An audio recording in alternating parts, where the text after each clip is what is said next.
వార్త 20వ అధ్యాయంలో బైబిల్ ఉన్న వాళ్ళందరూ కూడా తీసి చూడండి. 15వ వచనం చదువుకుందాం. నాకు ఇష్టం వచ్చినట్టు నా సంతోషంతో చేయుట న్యాయం కాదా? నేను మంచివాడనైనందుకు నీకు కడుపు మాటగా ఉన్నదా? ప్రియమైన దేవుని బిడ్డలారా, ప్రభు నామం నాకు గొప్ప సమాధానం దేవుడి బిడ్డలకు అనుగ్రహించునుగాక. ఆమేన్. వాక్య మర్మములు అనేక రీతిగా ఉంటాయండి.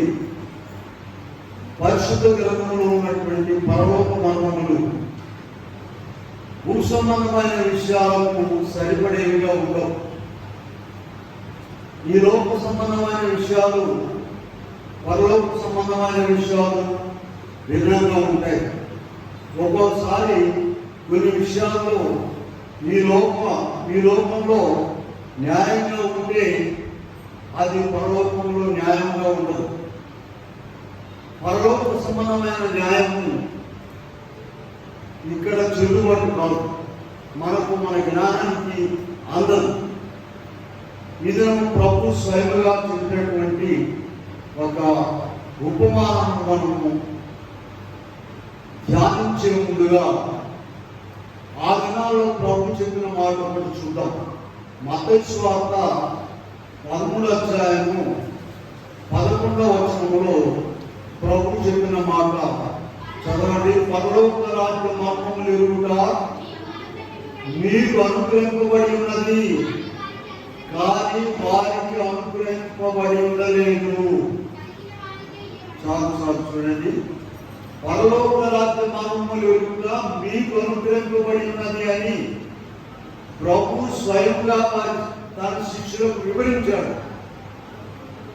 ఈనాడు పరిశుద్ధాత్మ తండ్రి ద్వారా మనకు వివరిస్తున్నారు, కానీ వారికి అనుగ్రహింపబడలేదు అనే మాట చూడండి. మనం వారిలో ఉండకూడదు, దేవుని ఏర్పాటు జనాంగంలో ఉండాలి. ఈనాడు మనము దేవుని ఏర్పాటులో ఉన్నాము కనుక ఆనాడు శిష్యులకు అనుగ్రహింపబడినటువంటి మర్మములు ఈనాడు దేవుడు మనకు అనుగ్రహిస్తున్నారు. ఇప్పుడు మత్తయి సువార్తలోనికి వెళ్దాము. 20వ అధ్యాయం తీసుకోండి. అక్కడ ప్రారంభం నుండి ప్రభు చెప్పినటువంటి ఉపమానములు జాగ్రత్తగా వినాలి, చదువుకోవాలి, ధ్యానించాలి. ఆ తర్వాత దాని భావనలోకి వెళ్తాము. చూడండి, ఇక్కడ మనం చూసినట్లయితే పరలోక రాజ్యం ఒక ఇంటి యజమానికి పోలి ఉన్నది. ఆయనట పొద్దున బయలుదేరి తన ద్రాక్ష తోటలో పనిచేయమని దినమునకు ఒక దేనారం చొప్పున ఇస్తానని ఒడంబడిక చేసుకుని పొద్దున్నే ఏం చేశారండి? పనిచేసేటువంటి కూలీలను తన ద్రాక్ష తోటలోకి పంపించారు. వింటున్నారన్న వాక్యము అటు చూస్తే అర్థం కాదు. వృద్ధున్నే వచ్చి ఏం చేశారు? మనకు కూడా అక్కడ సెంటర్లో ఉంటారు కదా పనిచేసేవారు, వాళ్ళని తీసుకెళ్ళి మాట్లాడుకుని పని చేయించుకుంటారు. పొద్దున్నే వెళ్ళి ఏం చేశాడు? మా ద్రాక్ష తోటలో పని చేయమని కొంతమందికి ఎంత ఇస్తానన్నారమ్మ కూలి? దినమునకు ఒక దేనారం ఇస్తానని చెప్పారు. సరే, వాడు సమర్థించి వెళ్ళే పని చేయడానికి. తర్వాత 20వ అధ్యాయంలో 3-4 వచనాలు చూడండి. తరువాత అతడు 9 గంటలకు వెళ్ళి సంత వీధిలో ఉన్న వారితో, మీరు నా ద్రాక్ష తోటలోకి వెళ్ళి పనిచేయుడి, ఏది న్యాయమో అది మీకు ఇస్తునని చెప్పారు. కనుక వారు కూడా వెళ్ళి పనిచేశారు. ఎన్ని గంటలకు వెళ్ళారు? 9 గంటలకు. 5వ వచనంలోకి వెళ్ళండి. దాదాపు 12 గంటలకు 3 గంటలకు వెళ్ళి అలాగే మనుషులను ద్రాక్ష తోటలో పనిచేయడానికి పంపించారండి. తర్వాత 6-7 వచనాల్లోకి వెళ్ళండి. అదే అధ్యాయంలో దాదాపు 5 గంటలకు అతడు వెళ్ళి మీరు దినమంతా ఎందుకు ఊరికే నిలుచున్నారు ఇక్కడ అని అడిగారు వారిని. వాళ్ళు ఏం చెప్పారమ్మా? ఎవరు మమ్మల్ని కూలికి పెట్టుకోలేదని చెప్పారు. అప్పుడు మీరు నా ద్రాక్ష తోటలోనికి వీడుడని చెప్పాను. ఇప్పుడు మీరు ఒకసారి చూడండి, ఉదయాన్నే వెళ్ళి కొంతమందిని పంపించారు పనిచేయడానికి తన ద్రాక్ష తోటలో. 9 గంటలకు కూడా పంపించారు, 12 గంటలకు కూడా పంపించారు, 3 గంటలు పంపించారు, 5 గంటలు పంపించారు. ఇప్పుడు మత్తయి సువార్త 20వ అధ్యాయంలో 8-9 వచనాలు మనం చూసినట్లయితే, సాయంకాలమైనప్పుడు ద్రాక్ష తోట యజమాని పిలిచి చివరి వచ్చిన వారు మొదలుకొని మొదట వచ్చిన వారి వరకు కూలి ఇమ్మని చెప్పాను. దాదాపు 5 గంటలకు కూలికి కుదిరిన వారు వచ్చి ఒక్కొక్క దేనారం చొప్పున తీసుకునేది. ఎవరితో మొదలు పెట్టమన్నాడమ్మా? కుదిరించిన వాళ్ళతో కాదు. ఎవరితో మొదలు పెట్టమన్నారు? 5 గంటలకు వచ్చిన వాళ్ళతో మొదలు పెట్టి వాళ్ళకు ఒక దీనారం చొప్పున ఇచ్చారు. మొత్తం ఇప్పుడు అందరికి కూడా ఇచ్చేశారు. పొద్దునే వచ్చిన వాడికి కూడా ఒక దీనారం చొప్పున ఇచ్చారు. సరే, వీడు సనుక్కున్నారండి. 10వ వచనం చూడండి. మొదట వచ్చిన వారు తమకు ఎక్కువ దొరుకుననుకునేది కాదు, చొప్పుననే దొరికెను. వారిని తీసుకొని చివరి వచ్చిన మీరు ఒక గంట మాత్రమే పనిచేసినారు. పగలందరికీ కష్టపడి ఎంత బాగా సహించిన మాతో వారిని సమానం చేసింది అని అతిథి యజమాని మీద సణుకుకొని అందుకన్నాడు వారిలో ఒకరిని చూచి, ప్రియమైన వారు, ఇది న్యాయమైన పని అని అంటారా? ఈ లోకంలో ఇది న్యాయమైన పని కాదు, లోక సంబంధమైన వారు. కానీ ఇక్కడ యజమాని, ద్రాక్ష తోట యజమాని అన్యాయం చేయలేదు. ఎలా చెప్తున్నావు అన్నమాట? వద్దులే వెళ్ళి వాళ్ళతో ఏం మాట్లాడారు? మీరు నా ద్రాక్ష తోటలో పనిచేయండి, దినమునకు ఒక దేనారం ఇస్తానంటే ఒప్పుకున్నారా? లేదా 20 అడగొచ్చు కాదు. అక్కడే వాళ్ళు అడగలేదు, వాళ్ళకి ఇష్టమేది, ఒప్పుకొని వచ్చారు. అందుకని ఇక్కడ ఈ సడిగిన వాళ్ళతో 13-15 వచ్చిన ఒకరిని చూచి, స్నేహితుడా, నేను అన్యాయం చేయలేదే, నీవు నా యొక్క ఒక దేనారం నీ సొమ్ము నీవు తీసుకొని పోము, నీకు ఇచ్చినట్టే వచ్చిన వారికి నాకు ఇష్టమైనది, నాకు ఇష్టం వచ్చినట్టు నా సొంత సొమ్ముతో చేయడం న్యాయం కాదా? నేను మంచివాడనైనందున నీకు కడుపు మంటగా. నేను అంటే ఎవరు చెప్పండి? దేవుడు మంచివాడైనందుకు నీకు కడుపు మంటగా ఉన్నదా? చాలా మంచి ప్రశ్న అండి. చాలా మందికి కడుపు మంటగా ఉంటుంది. ఈ వాక్యం ద్వారా ఆ కడుపు మంటను తీసుకొసుకోవాలి, లేకపోతే నరకంలో ఆ మంటలోకి వెళ్ళాల్సి ఉంటుంది. ఈ మంట ద్వారా ఏం చెప్పాడు అతనే? ఒక ఆయన చూసి, స్నేహితుడా, నేను నీకు అన్యాయము చేయలేదు, నీవు ఒక దేనాలకు కొనబడలేదా? నీ సొమ్ము నీవు తీసుకొని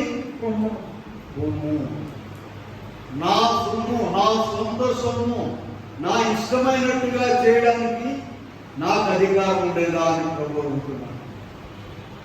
వీళ్ళ లోకంలో ఉన్న న్యాయం వేరే, పరలోకంలో దేవుని సంబంధమైన న్యాయం వేరే. ఆయన ప్రేమ కలిగిన వాడు తల్లి కన్నా ఎవరికన్నా కూడా ఎక్కువ ప్రేమ కలిగిన వారు ఎవరి పట్ల? ప్రతి మానవుని పట్ల. అది మనం మర్చిపోతున్నాం. ఆయన ఇష్టమైనట్టుగా చేస్తారండి. 135వ కీర్తనలో 6వ వచనంలో ఒక మాట ఉన్నదండి. 135:6, ఆకాశమందును భూమి అందును సముద్రముల యందును మహాసముద్రముల యందును ఆయన తనకిష్టమైనదంతయు జరిగించుతున్నాడు. మొత్తము సృష్టికర్త ఆయనేనండి. ఆయన తనకి ఇష్టమైనది జరిగిస్తున్నాడు. ఇక్కడ కడుపు మంట రెట్టిపోయిందండి. 2 రకాలుగా ఉంది. ఎలా తెలుసా? ఒకటేమో సమానంగా ఇవ్వడము, రెండోది చెప్పండి, లాస్ట్ చివరికి వచ్చిన వాళ్ళకు మొదలు పెట్టాడు. ఇదేనండి బాబు. ఇక కడుపు మంట రగిలిపోతుందంటారు. ఇలా ఎప్పుడైనా ఊళ్ళో కడుపు మంట రగిలిపోతుందంటారు. ఇంకొక మాట చూద్దాం చూడండి. ఇర్మియా గ్రంథంలో చాలా చక్కగా రాయబడి ఉన్నది. పరిశుద్ధ గ్రంథం 27:5 మన ఆరాధనలో కూడా చదువుకున్నాం. అధిక బలము చేతను చాచిన బాహువు చేతను భూమిని నల్లను జంతువులను నేనే సృజించి ఎవరికి ఇచ్చుట న్యాయమని నాకు తోచును. ఎవరికి ఇష్టమని న్యాయమని, ఎవరికి ఇచ్చుట న్యాయమని నాకు తోచును వారికే నేను ఇస్తాను. దేవుడు ఒక్కొక్కరికి సంపద కలిగి సమాధానము, సంతోషము అన్నీ ఇచ్చేస్తారండి. నిగవరు అండి. అది ఇచ్చేది దేవుడు. వాళ్ళ నుంచి మీరు కడుపులకు ఉండకూడదు. అదే మీరు వాక్యం పరిశుద్ధ గ్రంథంలో ఉండే మనం మాట్లాడుకుంటాం. వాటన్నిటిని కూడా నేనే సృజించి ఎవరికి ఇచ్చుట న్యాయమని నాకు తోచును. చాలా గొప్ప మాట. అందుకని ఇక్కడ యోబు గ్రంథంలో ఒకసారి మీరు వెళ్ళినట్లయితే 34వ అధ్యాయము 10వ వచనం నుండి 12వ వరకు చూసినట్లయితే అక్కడ ఒక చక్కని మాట కనబడుతుంది. విజ్ఞానం గల మనుషులారా నా మాట ఆలకించండి. దేవుడు అన్యాయం చేయుట అసంభవము, సర్వశక్తుడు దుష్కార్యము చేయుట అసంభవము. చాలు. దేవుడు అన్యాయం చేయుట అసంభవము. ఎన్నడూ కూడా ఆయన అన్యాయం చేయలేదు. న్యాయమే చేస్తాడు. నీకు కావలసినంతే ఇస్తాడు, నీకు రావాల్సినంతే ఇస్తాడు ఆయన. అయితే మనకు మంట ఎక్కడ వస్తుందంటే పక్క వాళ్ళని చూస్తే కడుపు మంట వస్తుంది. వాడు బాగుండకూడదండి, ఇవే బాగుంటాయి. ఆ మంట తీసివేసుకోవడానికి, ఎందుకంటే పరలోక రాజ్యం మర్మములు ఇది. నీవు పరలోక రాజ్యంలో చేరడానికి అనేక విషయాలు ప్రభు బోధిస్తున్నారు. ఈ దినము ఒక కొత్త విషయాన్ని దేవుడు మనకు బోధిస్తున్నారు. 16వ వచనం చూద్దాం చూడండి. 16వ వచనం ఈ ప్రకారమే కడపటి వారు, ఆ బైబిల్ చూసేసారా? మత్తయి సువార్త 20:16. ఈ ప్రకారమే కడపటి వారు మొదటి వారు అగుదురు. మొదటి వారు వీళ్ళ ఈ ఉపమానంలో ఎందుకు వారు అట్లయ్యారంటే వారికి అన్యాయం జరగలేదని వారు గుర్తించలేకపోయారు. న్యాయాధిపతి అయిన దేవుడి మీద సడిగారు వారు. అందుకే వారు మొదటి వారిగా ఉన్నా కూడా కడపటి వారిగా వచ్చేస్తారు. అందరూ బాగుండాలి, అందరూ బాగుపడాలి, అందరూ దేవుడి రాజ్యంలో చేరాలి అనేటువంటి ఆలోచన ఆ మొదటి వారికి లేదు.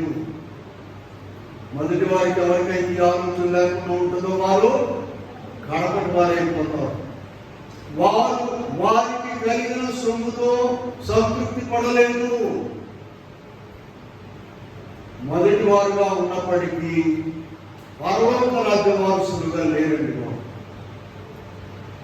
కనుక ప్రియమైన వాళ్ళారా, మనం ఇక్కడ చూసినట్లయితే మరి ఆ తాతలు తండ్రులు తరతరాలుగా మేము క్రైస్తవులుగా ఉన్నామండి, యేసు ప్రభువును నమ్ముకున్నామండి.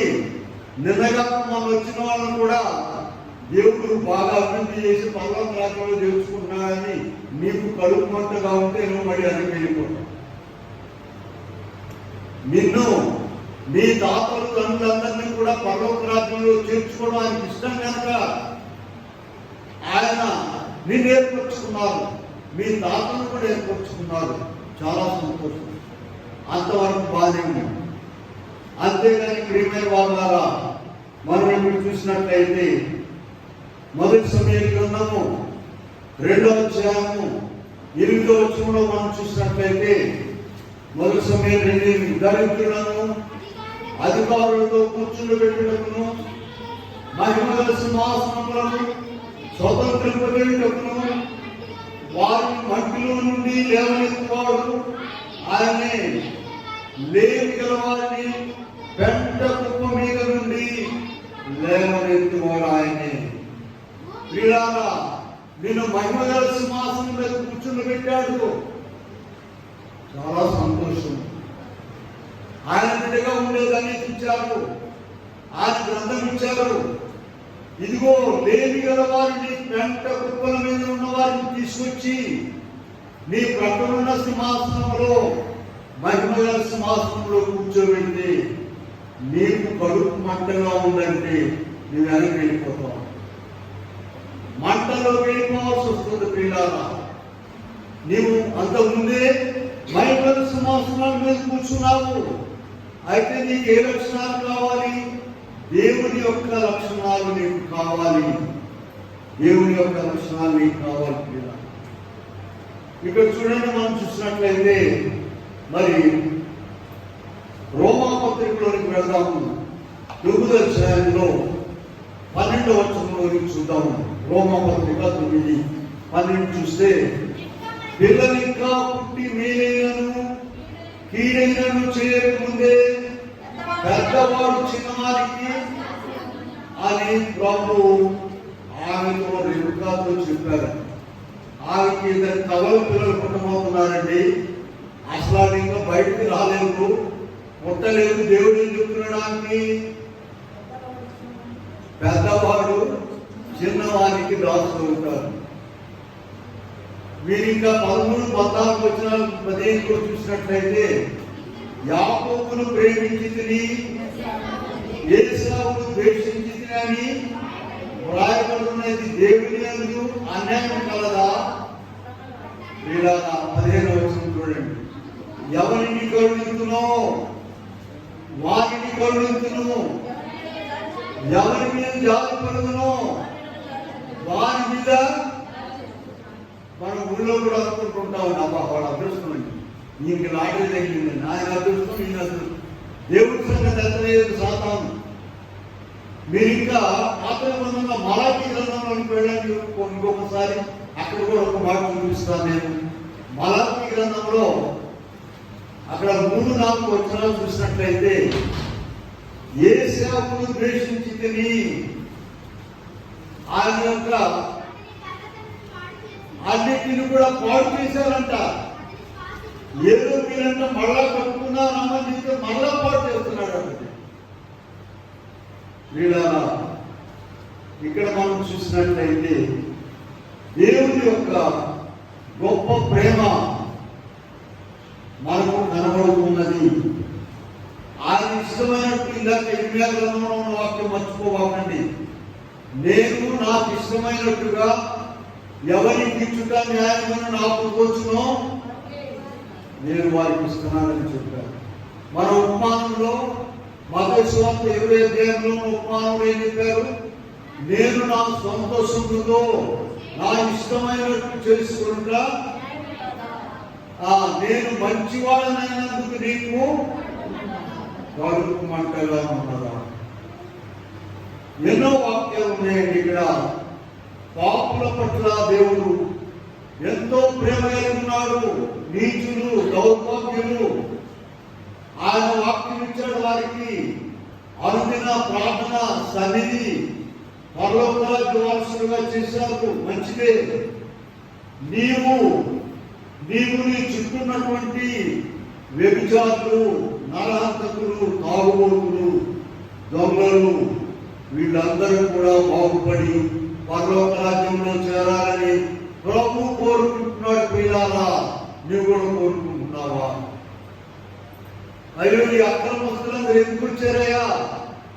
ఈ అక్రమస్తులు ఎందుకు బాగుపడ్డారయ్యా నీవు అనుకుంటున్నావా? అది దేవుని యొక్క ఇష్టం కాదు, దేవుని చిత్తం కాదు. ఇవాళ మన వాక్యం ఏంటి చెప్పండి, ఒక్క మాట జ్ఞాపకం చేసుకోనండి. అదే మాట చెప్పుకోండి. నేను మంచివాడనైనందుకు నేనంటే ఎవరమ్మా? దేవుడు. దేవుడు మంచివాడైనందుకు నీకు కడుపు మంటగా ఉన్నదా? దొంగలు, వ్యభిచారులు, తాగుబోతులు, అక్రమస్తులు అందరూ కూడా బాగుపడి పరలోక రాజ్యంలో చేరాలని దేవుడి యొక్క ఇష్టం అండి. వారికి ఎంతైనా ఇవ్వాలనుకుంటున్నాడు ఆయన. అది చూసి నీవు చూడండి, మత్తయి సువార్త 5వ అధ్యాయంలో 45వ వచనంలో ఒక మాట చూద్దాం. చూడండి, ఆయన మంచి వారి మీదను చెడ్డవారి మీదను తన సూర్యుని ప్రకాశింపజేసి నీతిమంతుల మీదను వర్షము కురిపిస్తున్నాడు. తన సూర్యునా నీ సూర్యునా? సూర్యుడిని తాతగడుకోమ్మా, ఆయన సూర్యుడు. మంచి వారి మీదను చెడ్డవారి మీదను. మనమైతే అసలు ఆ ఊరి మీద ఆ ఇంటి మీద ఎండగా పడుకుంటాం, వానలు పడుకుంటూ చేస్తున్నాం మన శాతం. ఎందుకంటే మన కోపం వచ్చి గిల్లేలో ఉంటుందిగా. దేవుడి యొక్క లక్షణాలు ఫిలిప్పీ 2:5 ఒక మాట అందరికీ తెలిసిన మాట అండి. ఫిలిప్పీయులకు రాసిన పత్రిక 2వ అధ్యాయం 5వ వచనంలో క్రీస్తు యేసుకు కలిగిన ఈ మనస్సు, ఊరికే మాట చెప్పుకుంటాను అట్లా కాదండి. ఈ దిన పాఠంలో దేవుడికి కలిగిన మనసు నీవు కలిగి ఉండాలని ప్రభువు కోరుకుంటున్నారు. ఇర్మియా గ్రంథంలోకి వెళ్దాం. చూడండి, అక్కడ దేవుడి ప్రేమ ఎంత పొర్లి పారుతుందో చూడండి. 3వ అధ్యాయము 1వ వచనం నుండి చూడండి. ఇర్మియా గ్రంథం 3వ అధ్యాయం 1వ వచనం. నీవు అనేకులైన బిడ్డగాళ్ళతో వ్యభిచారం చేసినాను. చూసారా దేవుడి ప్రేమ ఎంత గొప్ప ప్రేమ చూడండి. ఒక మనిషిని గురించి ఒక దుర్మార్గమైన మాట మనం వింటే అక్కడ నిజం లేదు, ఇక మనిషిని నెట్టిపారేస్తున్నారు. ఘోరమైన మార్గం. ఇలా దేవుడు మాట్లాడే మాట చూడండి. ఇర్మియా గ్రంథం 3వ అధ్యాయంలో ప్రారంభంలో ఉంటుంది. నీవు అనేకులైన విగ్రహాలతో ఎవరినైనా రమ్మంటున్నాడు. అయితే ఇక్కడికి వచ్చిన తర్వాత ఆ క్రియలు పనికిరావండి. ఇక్కడికి వచ్చిన తర్వాత కూడా నా ఆ పనులు చేసేవంటే ఆ అడ్రస్ లేకుండా పోతాం. కనుక ఇక్కడ మనం చూస్తే అందరినీ పిలిచారండి. మత్తయి సువార్త 11:28లో ప్రయాసపడి భారం మోసుకుంటున్న సమస్తమైన వాళ్ళారా నా యొక్క రండి, నేను నీకు విశ్రాంతి కలుగజేస్తాను. చూడండి, ప్రభు 2వ రాకలో రాబోతున్నాడు కదా మధ్యాకాశంలోనికి. యోహాను సువార్త 12:32 చూడండి ఒకసారి. యోహాను 12:32 చూసినట్లయితే, నేను భూమి మీద నుండి పైకి ఎత్తబడిన యెడల అందరినీ, చూడండి అందరిని అంటారు. ఏది అందరినా? ప్రార్థనకి రానులు, విగ్రహారాధికులు, వ్యభిచారులు, దొంగలు, తాగుబోతులు అందరినీ కూడా ఆయన ఆకర్షించాలని ఆయనకి ఇష్టం అంట. తల్లిదండ్రులు కూడా అంతే కదండి. 4 పిల్లలు ఉంటే అబ్బా స్కూల్లో చేర్చేటప్పుడు ఒక ఆయన మనకి ఇక్కడ పెళ్లి చేయడానికి కూర్చొని చూసారా. మన ఆయన ముందు కూడా నేను ఆ మాట అడిగాను. వాళ్ళందరూ అమ్మాయిలో కూడా అడిగాను. ఆయన చిన్నప్పుడు ఏం చేస్తున్నాడు, ఆయనకి 2 కుమార్తెలండి. ఆ పుట్టినప్పుడు తోటలో ఏం చెప్పేవాడంటే, ఒక అమ్మాయి IPS, ఒక అమ్మాయి IAS అని చెప్పేవాడు. నేను వాళ్ళకి గుర్తు చేసిన అన్నమాట. భోజనాలు చేసిన దగ్గర జనాలతో గుర్తు చేస్తే నవ్వుకున్నారు వాళ్ళు. ఒక అమ్మాయి ఏంటంటే చెప్పండి, ఒక అమ్మాయి ఏమో IPS. 2 IAS IPS మామూలుగా ఉన్నారు. మరి ఏం చెప్పారు తెలియదు. నేను సుధాకర్ గారిని ఆయన కుమార్తె.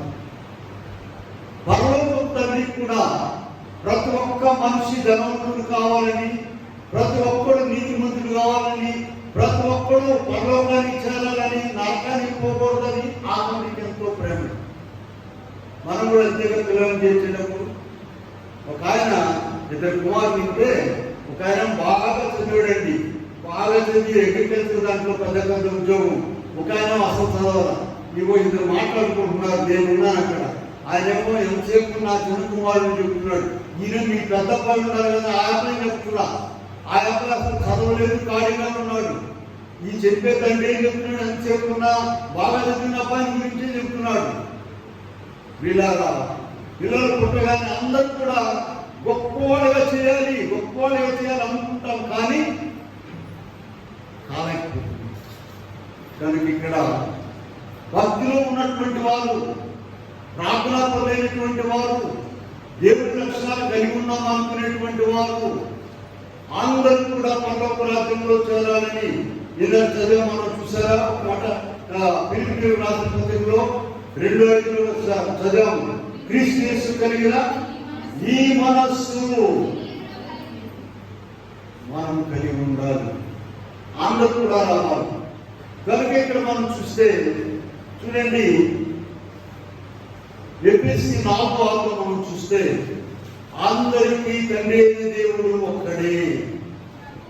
మన ఈ లోకంలో ఉన్న తండ్రి కన్నా, తల్లి కన్నా కొన్ని వేల రెట్లు శ్రేష్టమైనటువంటి తండ్రి ఆయన.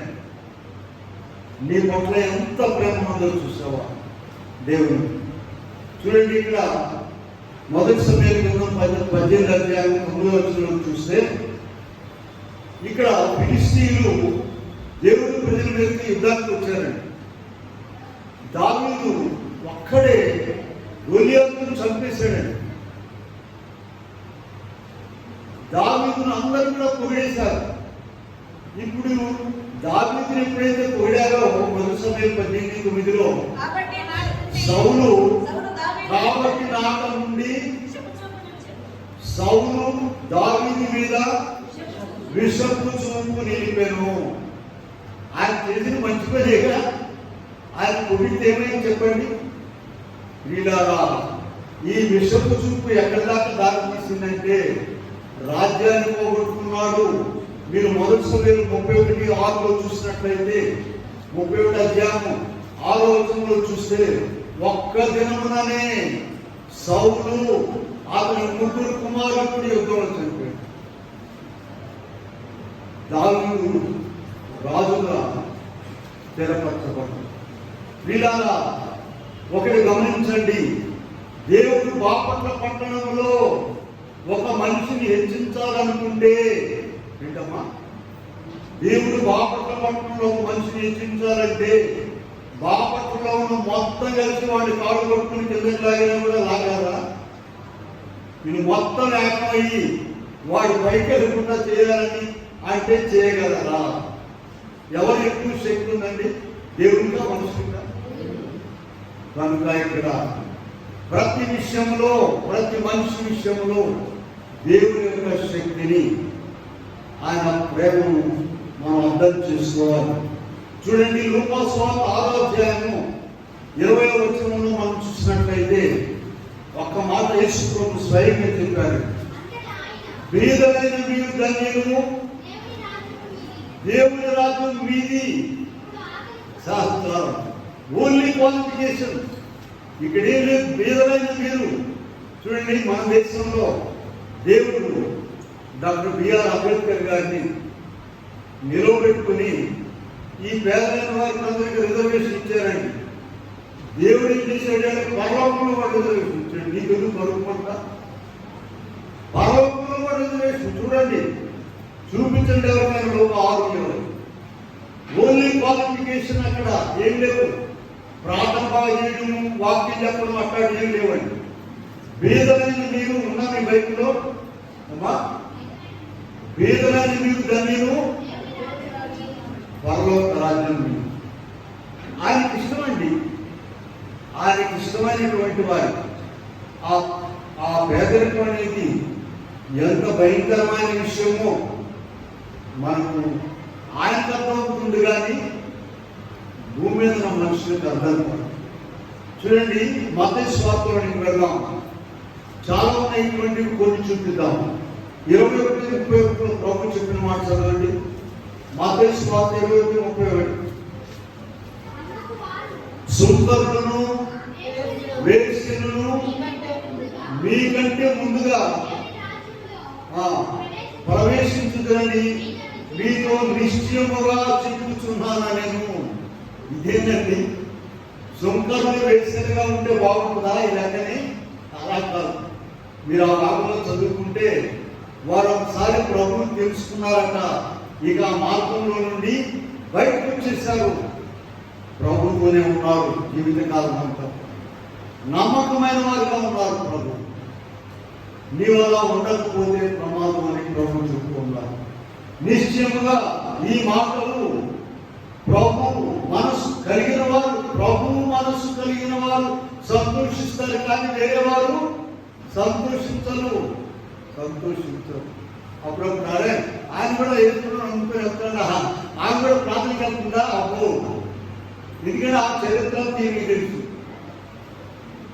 ఆయన కూడా ప్రార్థనకి వెళ్తుందా, మీరు కూడా ప్రార్థనకి వెళ్తున్నాడా? అబ్బో, బైబిల్ పట్టుకుని వెళ్తున్నాడే అనుకుంటారు. బుద్ధండి అతిశయమైన మాట. 75 కీర్తనలోనికి వెళ్ళండి, అక్కడ మీకు కనబడుతుంది. ఒకరు పట్టిన మాటలు మాట్లాడుకుని 75 చూడండి. 75 కీర్తన ఎన్నో వచ్చినమ్మా? 5వ వచనం చదవండి. ఎత్తుగా కొమ్ము ఎత్తకుడి, పొగరు పట్టిన మాటలు మాట్లాడుకుడి. చూసారా, 5 గంటలకు వచ్చిన వాళ్ళు కడుపు మంట అంతా ఎవరు గురించమ్మా? 5 గంటలకు వచ్చిన వాళ్ళే ఇప్పుడు సోమ వచ్చింది. నువ్వు ఒప్పుకున్నది నీకు ఇచ్చారు, నువ్వు బాగా భక్తిగా ఉన్నావు, నీ బిడ్డలకి నీకు ఇవ్వాల్సినంత ఇచ్చాడు. ఇప్పుడు నీ కడుపు మంట అంతా ఎవరి గురించమ్మా? చెప్పండి, వాక్యం తెలిసాక 5 గంటలకు వచ్చిన వాళ్ళు గంటే పనిచేస్తారు. ఒత్తిడికి ఎంట్లో ఉన్న వాళ్ళ సంగతి ఏంటి? నీకేం తక్కువ చేయలేదు. అదే ఇక్కడ 1 గంట మాత్రమే పనిచేశారు. పగలంతా కూడా ఎండ వేడికి అల్లాడిపోయామయ్యా, మాకు కూడా 1 దినాలనే ఇచ్చారు.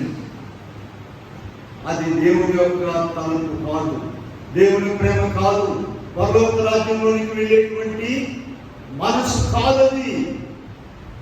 నరకానికి వెళ్ళే మనసు. అసలు వాడు కూడా బాగుపడేయండి. అబ్బో, వాళ్ళకి ఏం లేదు చూడండి, ఎంత పూజ పెడుతున్నారంటే నేనే ఉంటాను. వాళ్ళు కూడా పడుతున్నాయి, వాళ్ళు కూడా పూజ పెట్టినాయి, ఏమండి వాళ్ళు కూడా బాగున్నాయండి. అది ఆయనకి ఇష్టం, అది దేవునికి ఇష్టం. ఇంకో మాట చూద్దాం చూడండి. లూకా సువార్త 19వ అధ్యాయంలో వెళ్ళి చూద్దాం చూడండి. 19:1 నుండి చూసినట్లయితే, యేసయ్య శపించబడిన ఎరుకో పట్టణంలోకి వెళ్ళారు. వెళ్ళి అక్కడ జక్కయ్యటువంటి ఆయన రక్షించాడు. 1 దినంలోనే, 1 క్షణంలోనే. 9వ వచనం ఏం చెప్తున్నారు చూడండి. లూకా 19:9, ఇతడును కూడా అబ్రహాము కుమారుడని చెప్పి ఇతనిని దేవుడి ప్రజలైన ఇశ్రాయేలీయులతో చేర్చాడండి. తరతరాలుగా అబ్రహాము సంతానం మేము, వీడు మీసాలు మేనేస్తుంటారు, మేము అబ్రహాము సంతానం, ఇస్సాకు సంతానం, యాకోబు సంతానం. 1 క్షణంలో శపించబడిన ఎరుకో పట్టణంలో ఉన్నటువంటి జక్కయ్యను దేవుడు ఏం చేశాడు చెప్పండి? ఆ జన్మలో చేర్చాడు. అయిగా తెలుగు ప్రశ్న కీర్తనం మీరు ఎదురున్నట్లయితే చూడండి, 58వ పాట 10వ వచనం చూడండి. అయిగా ఈ విషయాలు భలే చక్కగా రాస్తానండి. 58వ పాట 10వ వచనం చూడండి. తెలుగు ప్రశ్న కీర్తనలో 58:10.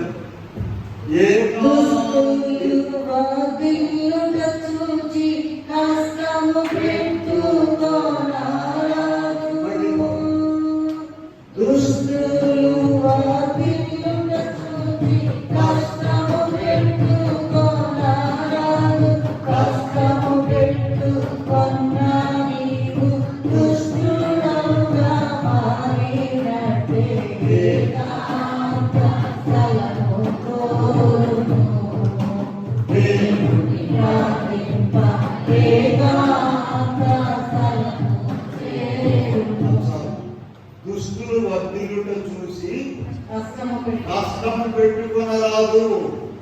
కష్టము పెట్టుకున్న నీవు దుష్టుడముగా మారి. కొత్త సిద్ధాంతం అదేం చెప్పట్లేదండి ఇక్కడ. మా సొంత సిద్ధాంతాలు చెప్పడం లేదు. సర్వలోక రక్షకుడు, సర్వ సృష్టికర్త రాయించి పెట్టిన పరిశుద్ధ గ్రంథంలో ఉన్న విషయాలు మాట్లాడుతున్నాం. ఇదిగో శపించబడిన ఎరుపు పట్టణానికి వెళ్ళి ఒక క్షణంలో జక్క అనేటువంటి సుంకరిని ఆయన బాగు చేసి, ఇతడు కూడా అబ్రాహాము సంతానమే ఆయన చెప్పి ఒక్క క్షణంలో. ఇంకొక మాట చూద్దాం. 2 లూకాసు వార్త 18 అధ్యాయంలోనికి 18 అధ్యాయంలో 9 నుండి 14 వరకు చూద్దాం. చూడండి. తామే నీతిమంతులం అనుకొని, చూడండి అక్కడ ఇద్దరు ప్రార్థన చేయడానికి వెళ్ళారు. దేవాలయంలో ప్రార్థన చేయడానికి వెళ్ళారు. సుందరి, పరిసయ్యుడు. పరిసయ్యుడు అంటే ధర్మశాస్త్రం అంతా కూడా బాగా తెలిసిన వాడండి. లెక్క ప్రకారం బతికేటువంటి వాడు. ఇక పరిసయ్యుడు ప్రార్థన చేసి ఏం చెప్తున్నాడు? అయ్యా, నేను అన్నింటిలో దశభాగం ఇస్తున్నాను, అన్నింటిలో సోపు గింజలు, తాలింపు గింజలు కూడా దశభాగం ఇచ్చేవాడు అని చెప్పి, ఇదిగో ఈ సుంకరిలాగా కాదు నేను, ఆయన సంగతి నీకు. దేవుని మనసు కలిగి ఉన్నారా? వీళ్ళారా ఆ వేడికలు అవసరం ఉన్నట్టండి. ఆ చీరలు మరి మనం అలా పనిచేస్తున్నాము. అవి పాత్రలు శుభ్రం అయ్యగారు చెప్పాడట, మంచి పట్టు చీర కట్టుకుని కుర్చీ చేసుకుని కూర్చో, ఎవరొచ్చినా నిలబడుతుంది, పాలు పెడుతున్నా సరే, రాజారావు పెడుతున్నా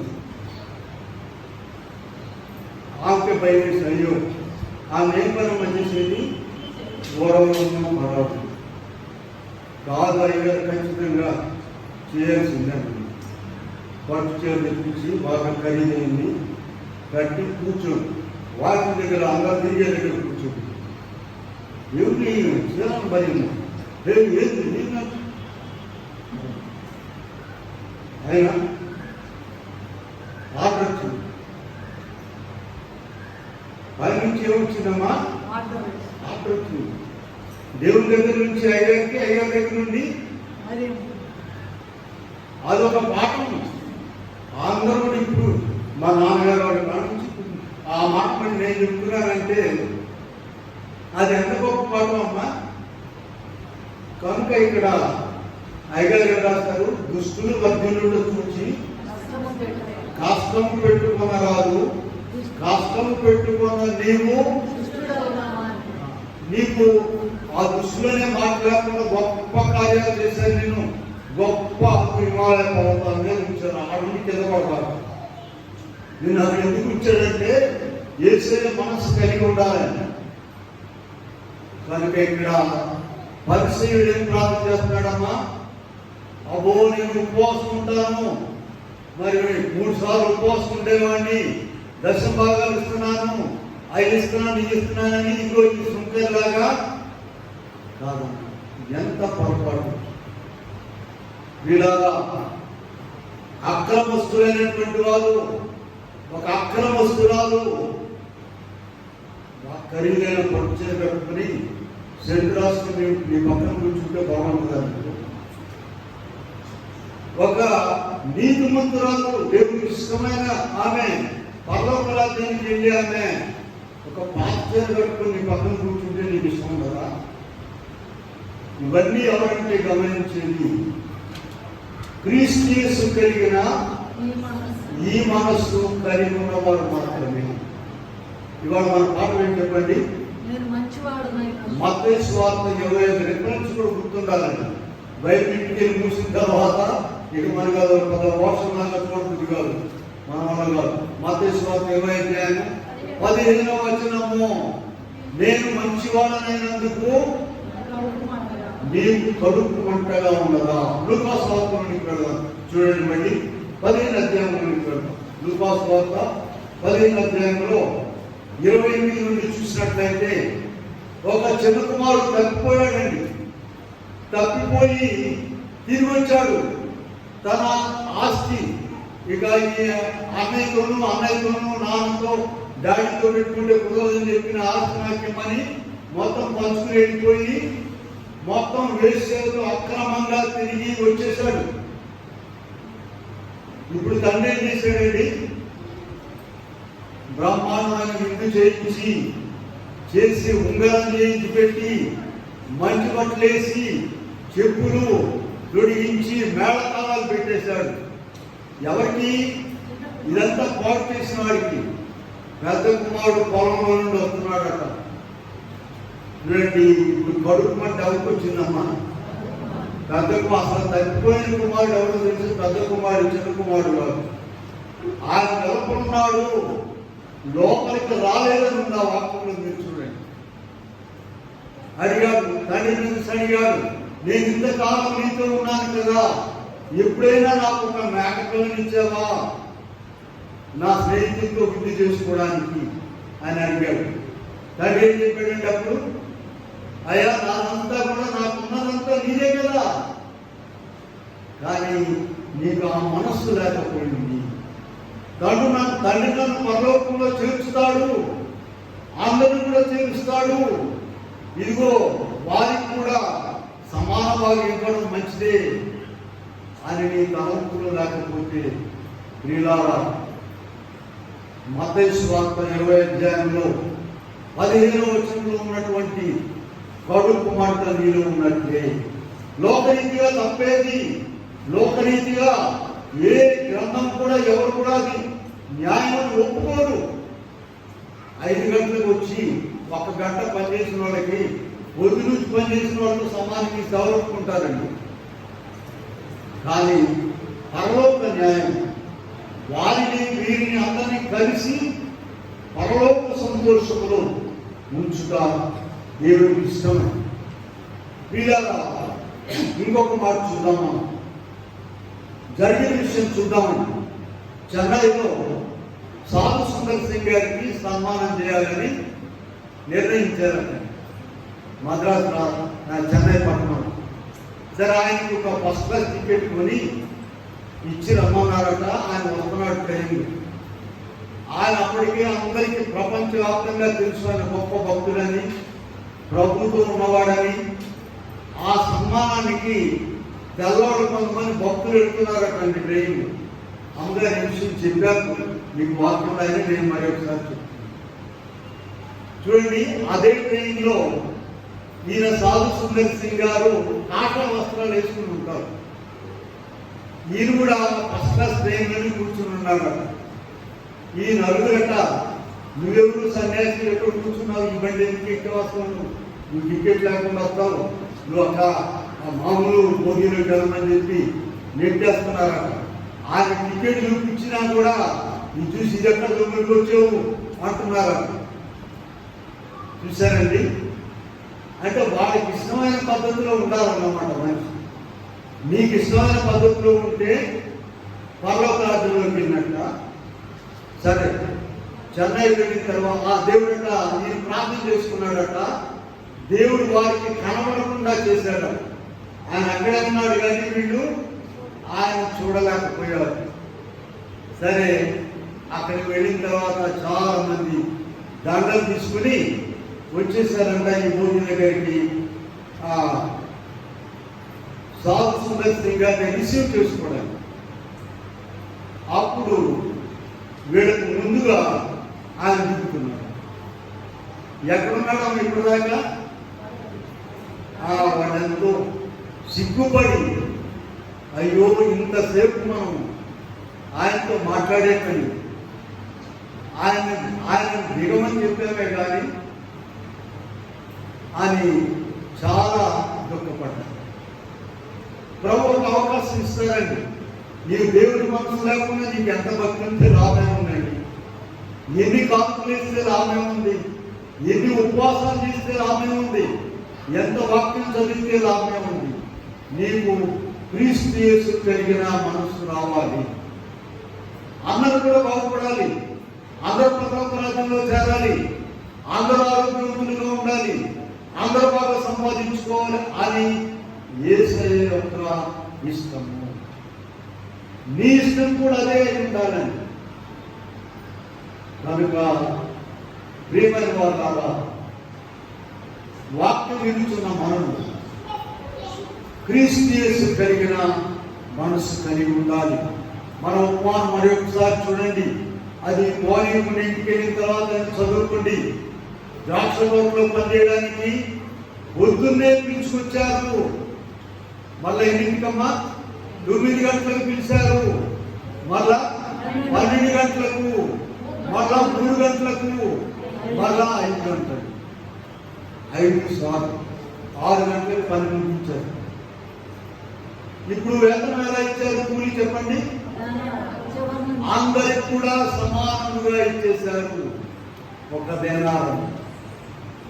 వీళ్ళారా, అది దేవుడి యొక్క ఇష్టం. అందుకని 15వ వచనంలో చక్కగా మత్తయి సువార్త 15లో చెప్పారు, నేను నా ఇష్టమైనట్లు నా సొంత సొమ్ముతో చేయటకు నాకు అధికారం లేదా? నేను మంచివాడైనందుకు నీకు కడుపు మంటగా ఉన్నదా అని ప్రభు అడుగుతున్నారు. కనుక ప్రియమైన వారు, వాక్యం ద్వారాను, అనుదిన ప్రార్థన ద్వారాను, సన్నిధి ద్వారాను ఆయన బలం పొంది మనలో ఉన్నటువంటి కడుపు మంటను తీసివేసుకోవాలి.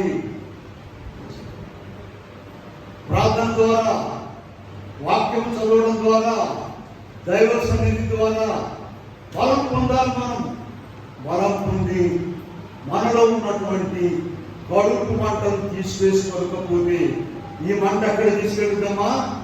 నరకాగ్నిలో మంటలు ఉన్నాయి. ఈ మంట ఆ మంట ఏమైంది? దేవుడు ఆయుష్కాలం, ఆరోగ్యం ఇస్తున్నాడు, నెమ్మదిస్తున్నాడు, సమాధానం ఇస్తున్నాడు. ఇంకా ఇంకా ఎందుకంటే ఇంకా నీలో మార్పు రావాలని, ఇంకా దేవుడి స్వరూపము.